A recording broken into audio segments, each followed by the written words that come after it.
Hi guys, welcome to another video. Today I'm going to be showing you a lot of tips about texturing. We're going to start all the way in the UVs and we're going to go all the way to this point right here. I'm going to be showing you every step of the way and I'm going to show you how you can make your textures look amazing. Let's go. So the first tip that we need to do, the first thing we need to have are proper UVs. If we go here to the UV editing tab, you're going to see that we don't have a good result. And of course we need to create a new UV setup. So the way I'm going to do this is very simple. I'm going to go to UV, I'm going to project from view so that we get something to work with. And now I'm going to go to edge mode number 2 and I'm going to start selecting all of the edges here on the back, all of this guys right here. So as you can see, I'm just pressing Alt and click to select the whole thing. And I know that this edges are going to be going all the way around the barrel. So we select all of this guys, that one, and that's it. Let's unselect that one. And we're going to go to UV and mark the seam so that we know that we're going to get two sides to the same plank. Now, of course, this islands right here, for instance, this guy right here, it's a single island. It should be a single island, if I remember correctly. Let me go to wireframe mode. And no, it's like a circle. So in this case, easy one, we'll just go again number 2. We select that whole edge loop going around. We're gonna say UV and mark seam. Same thing for this, like metal beams. Actually, the metal beams, I believe we're just gonna do one right there and we're gonna go do one across. Very important to do one across because otherwise we're not gonna get the proper unfold. And ideally, you always want to grab the edges that are on the back of the seam or at the back of the ring so that it's hidden. I'm going to show you, one of the tips is I'm going to show you how to fix if you have a very obvious seam inside of substance, but ideally you want to hide this as much as possible. We're going to mark the seams. There you go. And we're just missing the top shell right here. So let me, any circle area will do, like that one, just CGB. And mark seam. Perfect. We're gonna grab all of the faces and we're gonna say UV and we're gonna unwrap. And look at this. This is looking quite nice. We even get a little bit of the curvature from the wood, which is fine. But the most important thing about this first tip is that every single part of the of our barrel right here has its own island, because this island that we have right here is what's going to give us the proper effect that I'm going to be showing you inside of Substance Painter. So first thing done. That's the first tip. Make sure you have clean UVs. Second, very important tip. You need to make sure that you only have one material if you don't want to be doing UDIMs or any other fancy stuff.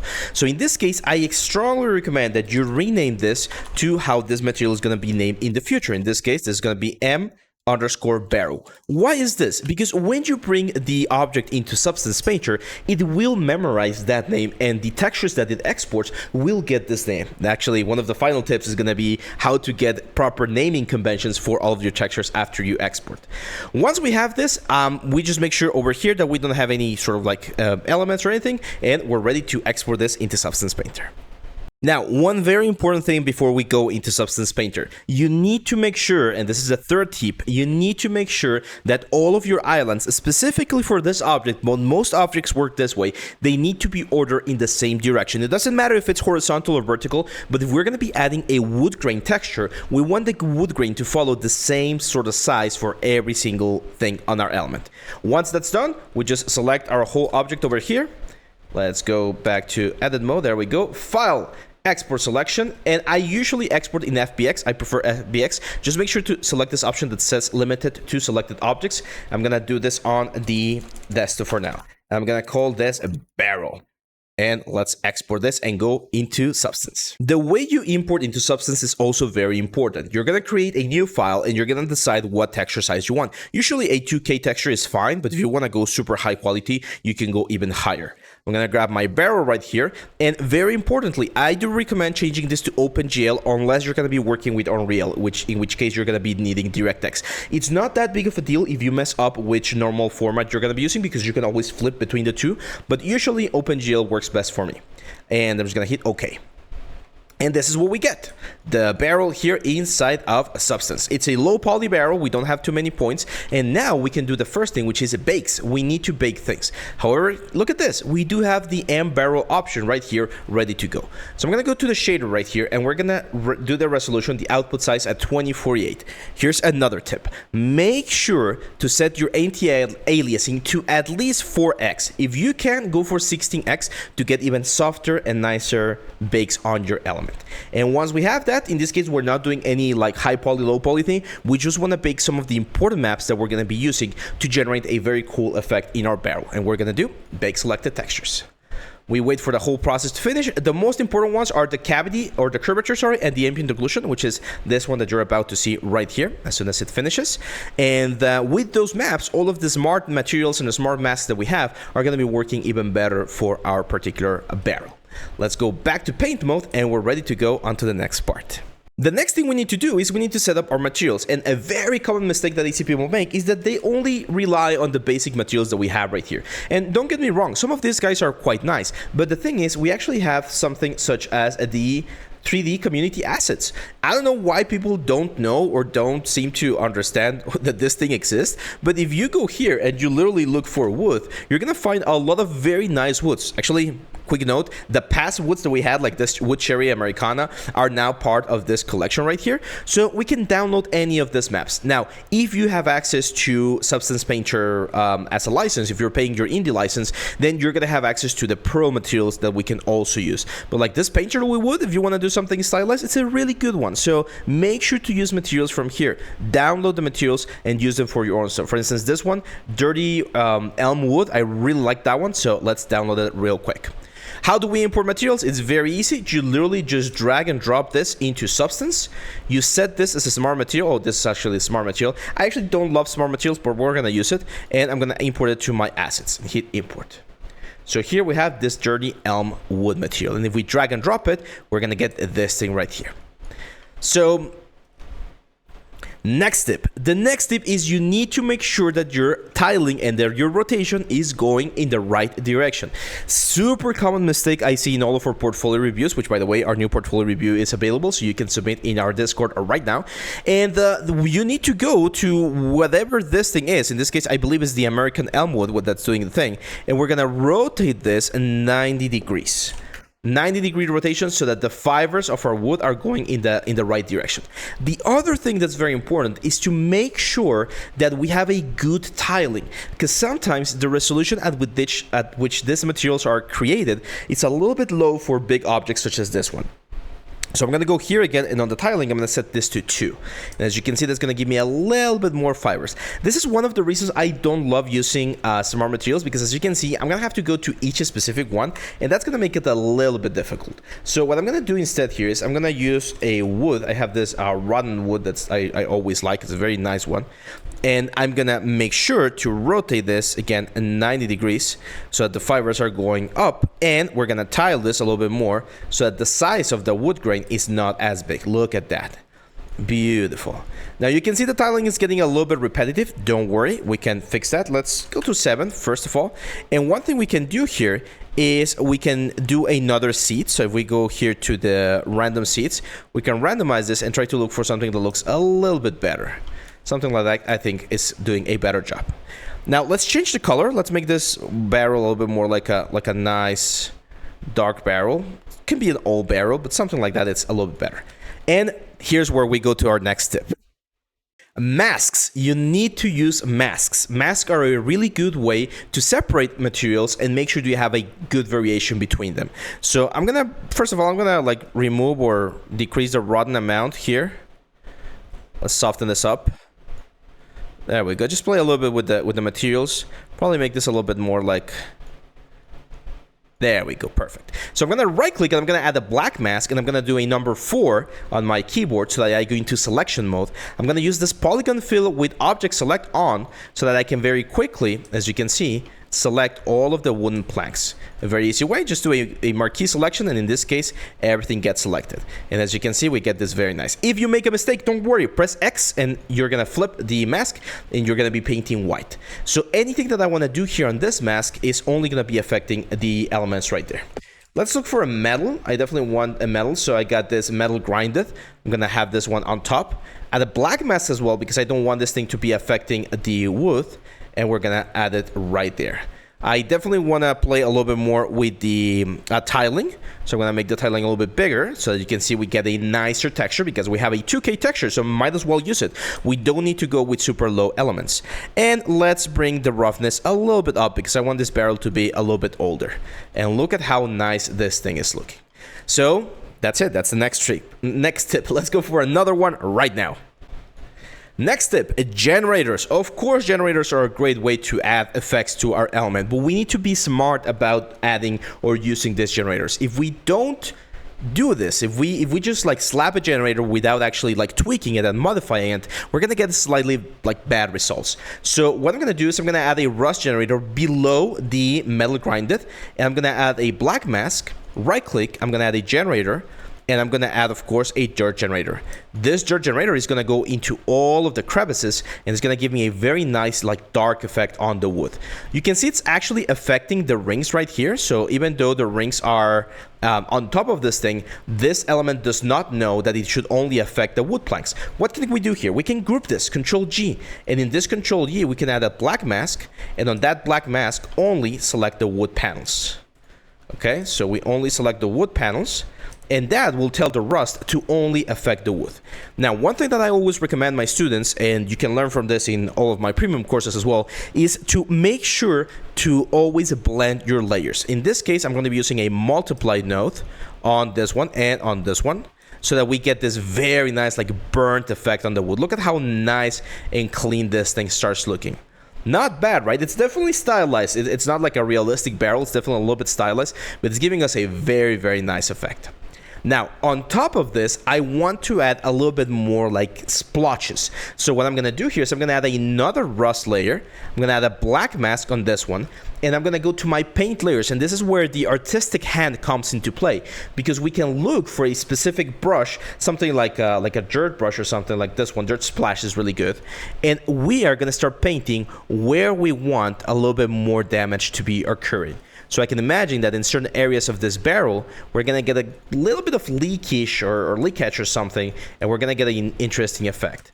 And as you can see, we get this like crust of the effect. We could also go to the lower section, and maybe we want to have a little bit more of that here on the lower parts of the barrel. We're not doing anything on the metal just yet. We're just doing it on the barrel. One thing I like to do is like change it up, maybe use a little bit of like this dirt. So not always use the same brush. That will be another tip, so you can follow along. Try to variate your brush so that you get a little bit of different effects on your element. And as you can see, all of this is happening on the lower section of our barrel. There we go. Let's change to this dirt brush. I'm gonna be a little bit more aggressive on that area right there. And another thing we can do, if this thing is supposed to be, I don't know, like wine that's gone bad or something, we could go to this specific rust right here and go to the roughness and bring the roughness down a little bit. So now we're going to get a little bit of glossiness on those specific patches. And that's going to give more story and more like punch to the whole thing. So make sure, that will be another tip, make sure to think about the reasons why your object has this sort of effects. So this is the dark areas. Like we've added a lot of like dark colors. Our barrel is looking quite nice, but we need to bring a little bit of light into the whole thing. I'm gonna add a fill layer now, and in this fill layer, I'm gonna be using a color map to add a little bit of like new wood. So the new wood is gonna be really light. It's definitely, I'm gonna use roughness. It's definitely gonna be a little bit drier right here, and this one's going to be on top. So on top of this whole thing, below the metal grinded. We're going to add a black mask, and in this black mask, we're going to add a generator, and we're going to add a metal edge wear, which is going to affect, as you can see, the whole wood very nicely. However, and this is one of my biggest grudges against the generators here in Substance, if you do not modify them, they can be very, very intense. First thing I'm going to do is I'm going to make this linear dodge so that it blends with the color a little bit better. I'm definitely going to bring this down like that. And another thing I want to do in this case, I'm going to go manually, and I'm going to add a paint node, and I'm going to paint black to remove a little bit of the effects. You don't want these effects to be everywhere, because if you add them everywhere, you're just going to get a very noisy, very damaged thing. And it's not very common that an object is going to be damaged uniformly across the whole surface. So you always want to be trying to add a little bit more variation to the whole thing. As you can see, this is going to give us a nice effect. We can also decide where we want this. Do we want this on top, or we want this on the bottom of the effects? Out here, of course. There we go. I think on out of the, or beneath the effects is a little bit better. Look at that. Looks very nice. And yeah, that's pretty much it. Here's another little tip or trick. You can add another fill layer, and we're going to be using something called a scratches generator. gonna give us this very nice scratches right there. And then what we're gonna do is we're gonna do a linear dodge. We're gonna add. So by linear dodging, we're adding whatever we have on this mask to all of the other masks underneath, which is our metal edgeware and our paint layer at the same time. And by doing this, as you can see, we get this very cool thing. Another thing we can do is we can turn on hide information, and we can bring this hide then in like this. So as you can see now, these things are actually gonna be carving into the wood and generating a nice effect. You can also see that unfortunately it's going into the rings. We can very easily avoid that by adding another paint layer and then masking out those rings so that they're not affected by the wood effect. And now we can, with all freedom, go to this one and increase the hide information. As you can see, it's not going to be affecting anything else. Another tip right there, do not go crazy. People tend to go very crazy with the resolution right here. That's not necessary. You can keep this like quite soft like this, and that's going to be more than enough to give you a nice detail. So yeah, that's pretty much it. Let's go to the metal edge right here. I think the metal already has a nice like decay and roughness. I'm just gonna add a metal edgeware. So I'm gonna go for a metal over here. Let's do this metal brushed. Add a black mask. Only select this guys right here. There we go. And then I'm gonna add a generator, and we're gonna add, of course, a metal edgeware. We're gonna multiply this metal edgeware so that it only affects the rings, and that's what we're gonna get. And again, I would usually add another paint layer and paint out some of the like damage so that it's not uniform across the whole thing. So you might say, hey, we're done. We've seen I don't know how many tips so far, but no, that's not it. We still got a couple more things to do. I want to show you one more tip that you can use right here to make this even more personalized. So what if we used an alpha? So as part of my branding, I got my Leal 3D logo, and we can actually bring this up and import this as an alpha. I'm going to import this on my library so that I always have access to it, and there we go. So let's say we are going to be branding our barrel, and I want to brand it right here and also on the top right here. How can we do that? Well, it's actually very easy. First of all, I'm going to create a new fill layer. There's going to be a dark fill layer. It's supposed to be like burned wood, so that means that the roughness is also going to be high. And I'm going to add a black mask. And now I'm going to go into stencil mode. So to go there, I need to press number, I think it's number 5. There we go. And on this stencil mode, I'm going to go to the brush over here. And I'm going to drag and drop this right here on my grayscale. So now if I paint, as you can see right there, I'm painting the logo. However, in this case, I actually need the opposite of the element. I'm not sure if we can modify this one right here. I don't think so. I think I need to import the opposite one. So let me get it real quick. There we go. So now that we have this one, I'm just going to press S and right click to change the size of this thing. It's going to be right around there, and just paint. We literally just paint our alpha into the barrel right there, and we like press our stencil against the whole thing. One more thing that we can do here is, of course, go to the side, and again with S and right click, we can make the stencil a little bit smaller. Like figure out where we want this thing to be. We can even press S and then middle or left mouse click to rotate it a little bit, and we're gonna paint this right there. It's a perfect way to do like graffiti and things like that. And now if we go back to our original mesh right here, our original fill layer, we can push the hide information in, and it's gonna look like carved wood right there. Again, we can increase the roughness a little bit more, so it's like very, very rough. And look how nice that is looking. So yeah, this is it, my friends. These are all of the basic tips that I can share with you on how to create amazing textures for your projects. And as you saw, we use Blender. If you want to learn a little bit more about this whole process, we do have premium courses available. Also, at the time of this recording, we have our first contest available, and you can use all of these techniques that I'm just showing you to generate amazing things in that contest as well. Before we go, I want to show you one last thing that's very, very cool. And usually objects, the higher the object is, or as you get closer to the top part of the object, the colors are going to fade out a little bit. So let's go here with another one. And I'm going to go to this one right here. This is only going to be a color information. And I'm going to be adding a black mask, right click. I'm going to add another generator. In this case, it's going to be a light generator. And this light's going to be coming from the top like this. I'm going to set this to linear dodge so the colors are like softer.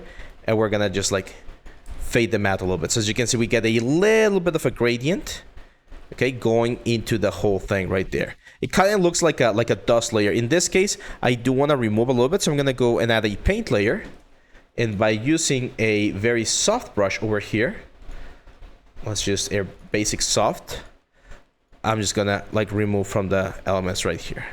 So it's kind of like a dust layer that we're adding to get rid of some of the information right there. And as I promised at the beginning, there's one final one that I want to show you. I want to add a little bit of variation to the planks themselves. So I'm going to add a new fill layer right here. And just to showcase how this works, I'm going to do a very crazy color. I'm going to add a black mask to this thing. And I'm going to use a generator. And this generator is called the UV random generator. And as you can see, what this does is it will generate or grab a color. It will change the color for each individual like element slightly. It will change the color slightly. We can do a custom gradient right here and use something else, or we can just keep it at random. I actually write random, as you can see right here. And what I'm gonna do is now I'm gonna select, let's go for like a light sort of like yellow color like this, and I'm gonna multiply this. And as you can see, this will give me slight variation on some of the elements. Of course, we're going to turn everything off so that we're only affecting the color. But you can see how the color on some planks is going to change a little bit more than others, which is, again, a great way to do that. I'm actually going to do linear dodge. I'm going to play a little bit with this thing right here. And we can move this all the way over here so that it's not affecting the logo or anything. And look at how nice the whole thing looks. The variation on the planks is going to be a very, very cool way to just like bring that thing or bring this barrel to the next level. So yeah, that's pretty much it, my friends. Finally, the last thing I'm going to show you, file, export textures. And if you export on the list of exports, you're going to see that we have the name of the object and the name of the material. So this is a very easy way to know which textures go to which object, which in a big project can definitely be something a little bit complicated.